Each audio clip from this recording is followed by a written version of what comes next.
এই গাড়িটা, এই বাইক আমার প্রাণের বাইক, কেউ কি জানে না।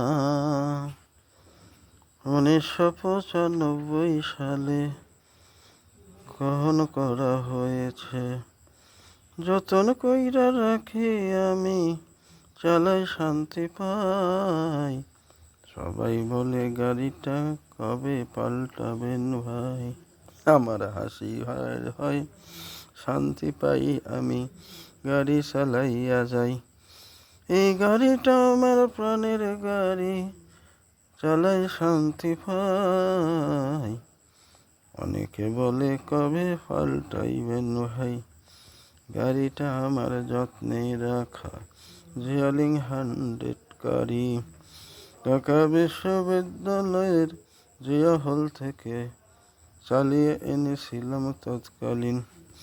একটা বক্তব্যে গাড়িগুলো সকল অফিসারকে সকল স্টেশনে বদলি যোগ্য দেওয়া হয়। তাই তো গাড়িটা আমার কাছে এখনো রয়। এভাবে যদি দেশের জন্য দেশপ্রেমিক অফিসার হয়, দেশটা স্বাধীন হওয়ার 71-এর মর্যাদা রয়। সবাইকে ধন্যবাদ।